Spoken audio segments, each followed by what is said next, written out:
Hey, my name is A. Sparks from Must Beach Marketing, and today is your manly minute. Behind me is a very manly thing, like building a castle. Can't get no manlier than that. Anyway, I'm in the middle of Riga, and today, if you made it this far, I have never watched one of my own videos at this point.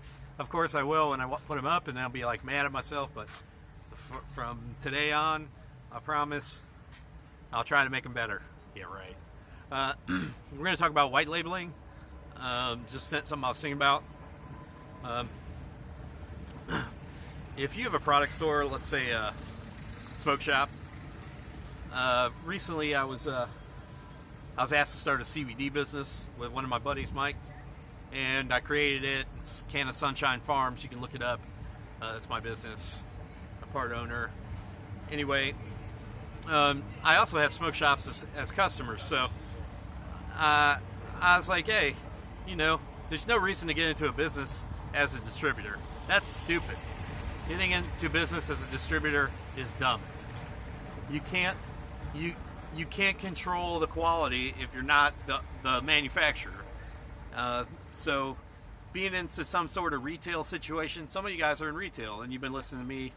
A lot of my stuff doesn't apply to you, but let's talk about retail right now. If you're not selling products with your name on it, shame on you. I can make a label for CBD and just order some. Yeah, I gotta order 100 bottles, but at least has my label on it. Fly Zone Smoke Shop, that's a badass place. Don't just smoke fly.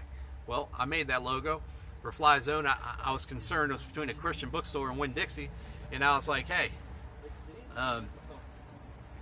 we can't put a Rasta man with a spliff coming out of his mouth.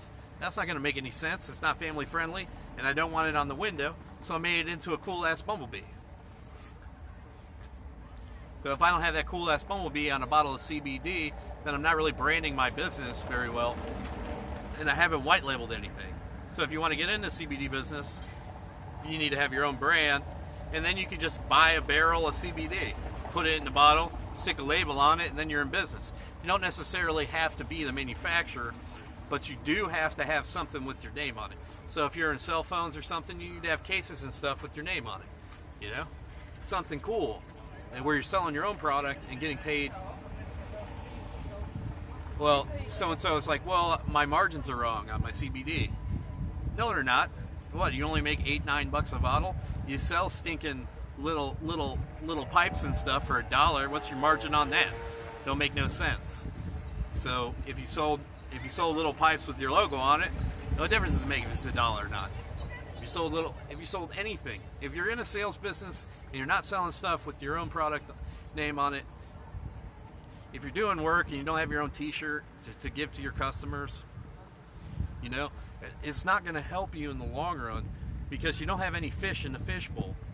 When people are trying products and they really like it, or they're high anyway, they're going to like whatever you got. And they're like, oh, I love this one. This was my favorite. And other people, not so much. You can't please everybody. But you need to please yourself. And you're the most important thing there is. So you can see, sometimes I got my shirts on. I got shirts and stuff with my logos on it. And you obviously most people do too.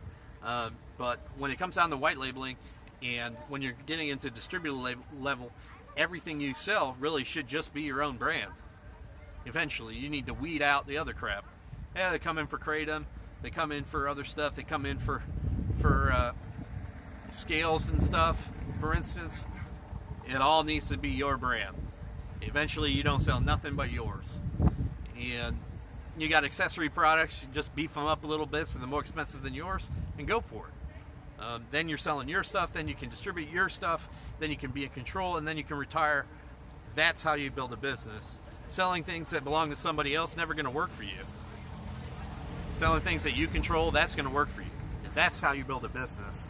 So, from a marketing standpoint, you got your business name, address, and phone number on it. That's what you want, because that's what's going to make you money. Having a service-oriented business where you're not handing things out to people, bumper stickers, stuff like that, then they're never going to be, you know, other people aren't going to know. Having funny, cool stuff like I make on your Facebook and stuff, that's important too. But right now we're talking about white labeling and how white labeling is going to work for you. You need to figure it out. You need to have a plan. You need to save some money, and you need to replace one product with what you're trying to do. If it's an unpopular product, great. Then you just put your products by the cash register. Hey, you know, we got our own brand of this. Hey, we got our own brand of this. And make sure it's quality, because you only want your name on stuff that makes sense. So anyway, that's a little bit about my minute. Run your brain, shut up, smile more, go sell something, and make wise decisions. Shut up. Go to work. This is your Man Minute.